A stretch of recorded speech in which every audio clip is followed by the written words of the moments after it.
but considering that it was somebody that I knew, the streets know.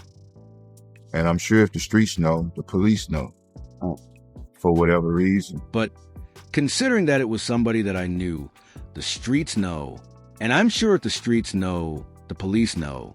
For whatever reason, Hernandez Govan just got picked up, Music arrested, charged with the murder of Anthony Big Jook Mims, Yo Gotti's brother. The same man he just sat in that Vlad interview talking about like he had all Music, the answers. The same man, he said the streets already know who killed. Now the police saying, fam, we know too. And they're saying it was you. Y'all need to hear this because this story is not what the media is making it out to be. This is not a simple murder charge. This is the end game of one of the most complex, most layered, most politically loaded murder cases Memphis has ever seen, and Govan just got pulled right back into the center of it. Let me paint the picture for you real quick. November 17, 2021. Young Dolph walks into Makita's homemade butter cookies on Airways Boulevard in Memphis. Middle of the day in his own neighborhood. A white Mercedes-Benz pulls up outside, and two men jump out blasting. Dolph takes over 20 gunshot wounds to his neck, his chest, his arms, his face. He's dead on the scene. He never made it out of that cookie shop. Gang. That murder shook Memphis to its core. Music Memphis. Rapper Young Dolph was shot and killed at a bakery today. Young Dolph, whose real name is Adolph Robert Thornton Jr., was reportedly buying cookies at this bakery in his hometown when someone drove up and shot him. He was expected to give out turkeys for Thanksgiving on Friday. The county commissioner called his death gut-wrenching. Adolph Thornton Jr. was not just a rapper. He was a charitable force in that community. A man who embodied independence in a city where record label politics could literally get you killed. And that's exactly what the streets started whispering from day one. This wasn't random. This was business. This was label politics taken to the most extreme conclusion possible. Now, Music. 3 years later, we got one man sitting in prison for life, Justin Johnson, a.k.a. Straight Drop. We got another man, Cornelius Smith, Music, still waiting on his trial date. We got Hernandez Govan, who just walked out of a Memphis courtroom, a free man after beating the Young Dolph murder case. The jury deliberated 3 hours and said not guilty. 3 hours, fam. That man hugged his lawyer, thanked the judge, and told reporters he felt like he'd been born again. State of Tennessee versus Hernandez Govan count 1. We, the jury, find the defendant Hernandez Govan not guilty in count 1 of the indictment. State of Tennessee versus Hernandez Govan count 2. We, the jury, find the defendant Hernandez Govan not guilty in count 2 of the indictment. Mr. Hernandez Govan, a jury of your peers having found you not guilty of all charges. Sir, you are free to go. Thank you so much, Judge. Thank you, y'all. He did interviews. He went on Vlad. He was talking crazy. But here's where it gets crazy. Music, the same mouth that was telling Vlad TV. The streets know who killed Big Jook. That same mouth is now reportedly attached to a man sitting in a cell because Memphis law enforcement is saying, yeah, we know too. And it's Music, you. This is the story. Strap in, no cap, because every single layer of the situation is connected. Music. And by the time I break it all down for you, you're going to understand that Big Jook's death and Young Dolph's Music. Death were never two separate events. They were chapters in the same book. And Hernandez Govan may have just become the author of the prosecution Music needed. To understand how we got here, we need to go back. Way back. Because none of this starts with Young Dolph getting killed. This starts with a rivalry that had been building in Memphis for years. Yo Gotti, real name Mario Mims, is one of the most powerful figures to ever come out of Memphis, Tennessee. He built Cocaine Music Group, which later rebranded to Collective Music Group from the ground up. CMG is a label powerhouse. You know the names. Moneybag Yo, 42 Doug, ESTG Mozzie, Rilo Rodriguez. Gotti built that.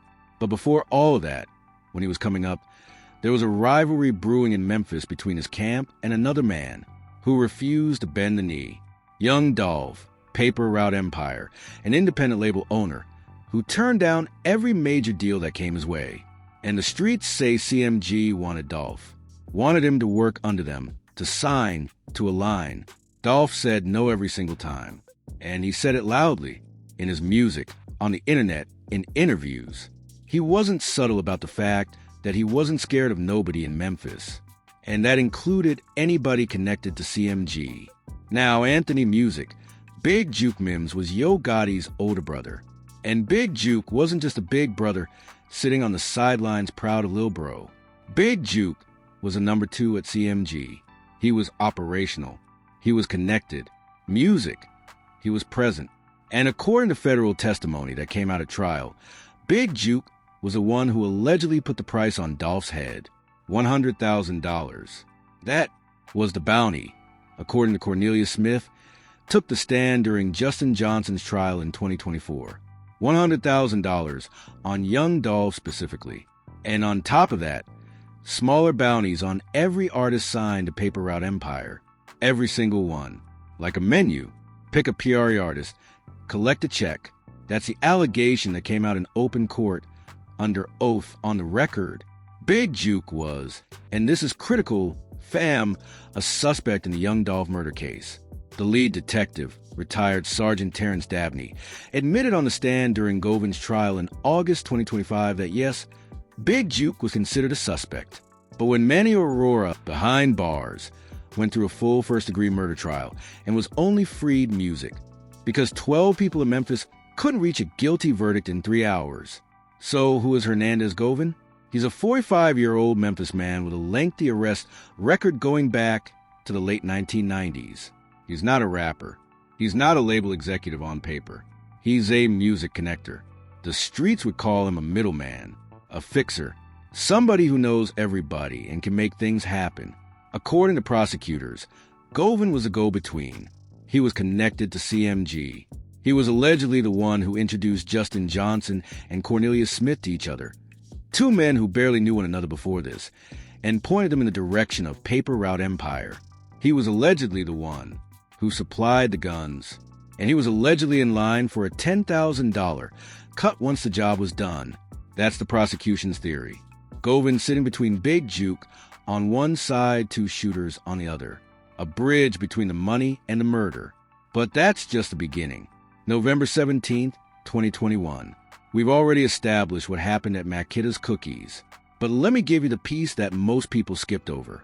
What happened the day before. November 16th, 2021. Cornelius Smith testified that they attempted to hit on Dolph the day before he was killed. They got word Dolph was in Memphis at a gas station somewhere. Music, they moved. They pulled up. Dolph wasn't there. He had already bounced. So they had to reset.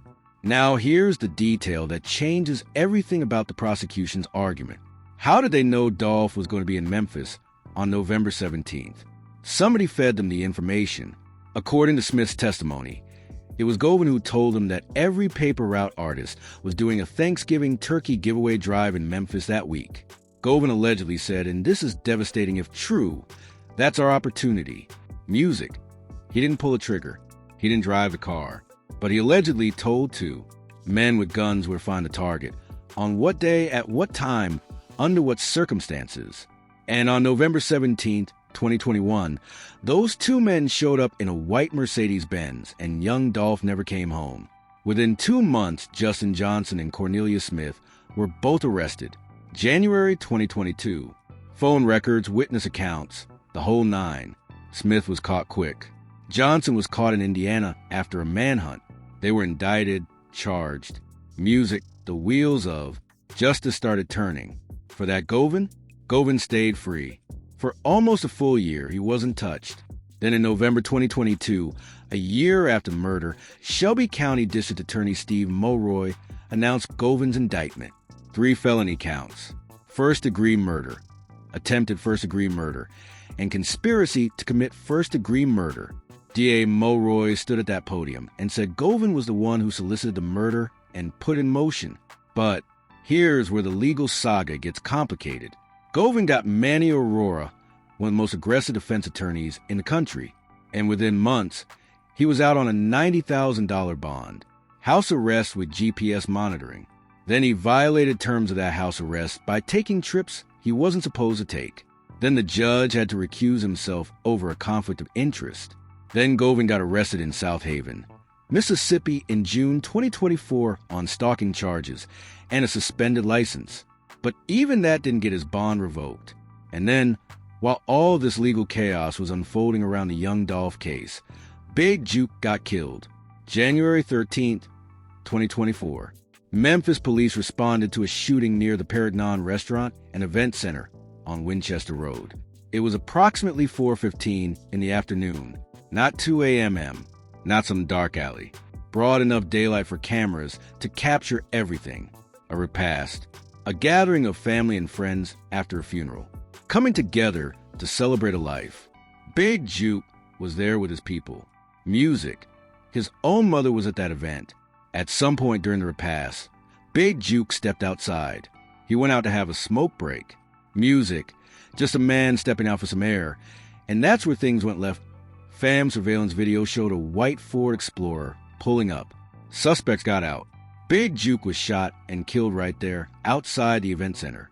A second person was also hit. Big Jook's mother was inside the building when it happened. Anthony Big Jook Mems, Music, 47 years old, was dead. Now, think about the timing for a second. This wasn't random timing. In January 2024, the Young Dolph murder case was fully in motion. Justin Johnson had already been convicted earlier. Wait, actually Johnson's trial was September 2024. So, at the point Jook Music got killed, Govan's own trial was still coming. The entire case was still being built. Witnesses were still being prepped, and the man who prosecutors had publicly identified as the alleged top of the chain, the man who allegedly put up the $100,000 bounty, gets shot and killed before he can ever be charged, questioned, or put on trial. You follow me? The most important potential defendant in the entire Young Dolph. Murder conspiracy, the one with the most alleged power and the most alleged motive, takes a bullet before law enforcement ever gets a chance to touch him legally. Make that make sense. The case for Big Jook's murder. Open, unsolved, no charges, Music filed, nobody arrested until now. Here's where people started connecting the dots, and the internet went crazy. When Hernandez Govan beat the Young Dolph murder charge in August 2025 and walked free, he didn't stay quiet. He went straight to Vlad TV. And look, let's keep it 100. That interview was loaded. Govan talked about Big Jook's death. He talked about the beef between Big Jook and Paper Route.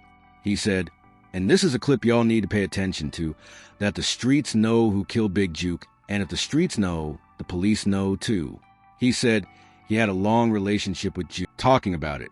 He spoke about how in his environment you get kind of numb to death. But even with that numbness, losing somebody you knew hit different. But then, and this is the crucial part, Govan went further. Music. He questioned why he got charged in the Young Dolph case when Big Jook, who had allegedly more evidence against him according to Govan's own assessment, never got charged at all. He said it plainly. He felt he was singled out because he didn't have the resources that Big Jook had. He said Big Jook had money. He was Yo Gotti's brother. That gave him protection financially, socially, legally, and Govan felt like he was a nobody they could squeeze. Now that audio, that clip, is sitting out there on the internet right now, and law enforcement watched it too, fam, because that interview wasn't just a man grieving a homie. That interview was a man who potentially incriminated himself by demonstrating detailed knowledge of a murder that officially has no suspects. Think about it like a detective. If you sat across from someone and they told you, the streets know who did this, and I know for a fact that the police know too, but they're choosing not to act. That is either a man with no involvement who just has good ears, or that is a man who knows exactly how and why it happened because he was a part of it. The prosecution in the Young Dolph case already established something critical through testimony. Govan was a connector between Big Jook and the shooters. Cornelius Smith testified he barely had any direct contact with Big Jook. Smith messaged Jook on Instagram once just to get his attention. Everything else went through Govan. Govan already had Jook's number. Govan already had the shooter's information. Govan was the hub. So, here's the theory that law enforcement may now be working from, and this is where it gets crazy.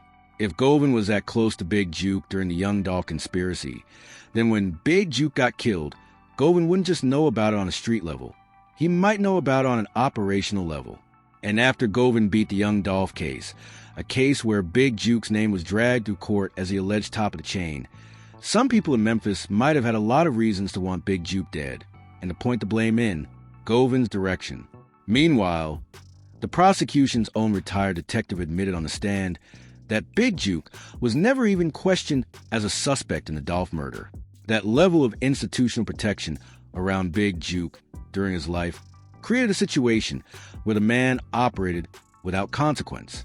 And when someone who operated without consequence suddenly gets killed, the number of people who had motive is almost impossible to count. Paper Route Empire had motive. People who felt Big Jook wronged them in the streets had motive. And if you believe what Govan said in that Vlad interview, that he felt the system was weaponized selectively against him while Big Jook got a pass, then you might even argue Govan himself had a very personal motive. The street's been talking about this for months. Music. Now, the courts are talking about it, too. Let me tell you what this arrest does to everything around it, because the ripple effects are massive. First, Cornelius Smith. Smith is still awaiting his own trial for the Young Dolph murder. He cooperated with prosecutors. Music. He testified against Justin Johnson. He testified against Hernandez Govan. He's the state's main witness in this whole situation. And now that Govan has been arrested for Big Jook's murder, Smith is going to be an extremely important person all over again. Because if there's any overlap between who orchestrated Big Jook's death and the same network that orchestrated Dolph's death, Smith Music is potentially the only man who could testify to both. Second, Justin Johnson. He's already serving life plus 35 years. He ain't getting out. But in the event that any new trial proceedings create space for appeals or new testimony, his legal team will absolutely be watching this Govan situation like a hawk. Johnson's attorney argued throughout his trial that Big Jook was the real mastermind. Music. That Johnson was manipulated by men with more power and more resources than him. If Govan is now the accused mastermind behind Big Jook's murder. 2. That actually reinforces the argument that Govan was a dangerous operator with lethal reach, which cuts both ways. It helps the state's narrative against Govan, and it might give Johnson's team ammunition to argue their client was a pawn, not a king. Third, Jermarcus Music Johnson, Justin's half-brother. He already pleaded guilty to 3 counts of accessory after the fact back in June 2023. He testified against his own brother, against his own blood, and he's been cooperating with whatever prosecutors need. In this new development, Jermarcus Music could potentially be called as a witness if any overlapping testimony is needed. Fourth, Yo Gotti. Look, nobody is saying Gotti pulled any trigger. Nobody charged Gotti with anything. He has not been named as a suspect in any of these proceedings. Let's be clear, but the fact that his brother was allegedly the top of the chain in Young Dolph's murder and established through multiple trials now, and that same brother is now the alleged victim in a murder where Govan is the accused, Gotti is forever connected to this story, whether he wants to be or not. And the internet is going to make sure of that, no cap. Fifth, music. The Memphis legal system itself. This arrest, if charges are formal and the case goes to trial, will be the third major trial stemming music from the Young Dolph murder ecosystem. The DA's office has now gotten one conviction. Justin Johnson, life in prison. They lost one. Hernandez Govan, not guilty. Music. And now, they're potentially bringing Govan back on a different charge in a different death connected to the same web. That is either the justice system working exactly the way it should, chasing every lead until every piece of accountability is assigned, or it is the justice system being used to keep squeezing a man they couldn't convict the first time around. And that question, fam, is the one everybody in Memphis is asking right now. Y'all need to hear the bigger picture, because this isn't just a Memphis story anymore. What happened to Young Dolph represents the most extreme version of a dynamic that exists all across hip-hop, the relationship between independent success and institutional pressure. Dolph said no to signing. He built his own thing. He stayed in Memphis. He took care of his community. And according to the evidence laid out across multiple criminal trials, that independence made him a target. That a message the culture needs to wrestle with seriously, because if the allegations are true that a $100,000 bounty could be placed on a man's head over a rap rivalry and label politics, then what does that say about the environment we celebrate? the beef we glorify online, the clout chaser we enable when we stream diss tracks and watch feuds, unfold for entertainment. We got to be real with ourselves about that. Big Jook is dead. Young Dolph is dead. Justin Johnson is serving life in prison. Cornelia Smith is looking at a murder charge. Hernandez Govan just beat one murder case and now faces another. And at the very center of everything, the man who allegedly wrote the first check and started the whole chain of events never spent a single day in a courtroom as a defendant, never answered a single question from investigators. He died on a Sunday afternoon at a repast before any of that could happen. Justice got disrupted before it could fully arrive. And here's the real tea, the one that nobody wants to say out loud. Big Jook's murder remains unsolved, officially. No conviction, no trial. Just a white Ford Explorer on surveillance footage in a case that's been sitting untouched. If Govan is the accused, then the question the jury will have to answer is whether the evidence actually puts him there, or whether this is the state trying to close a case that embarrassed them after they lost to Govan in round one. Because in that first trial, the defense made one argument over and over: Govan was the fall guy.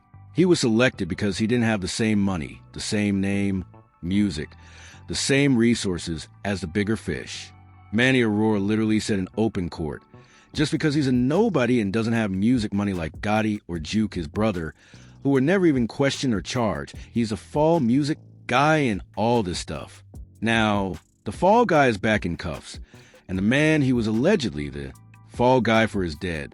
So, music, who benefits from Govan being locked up a second time?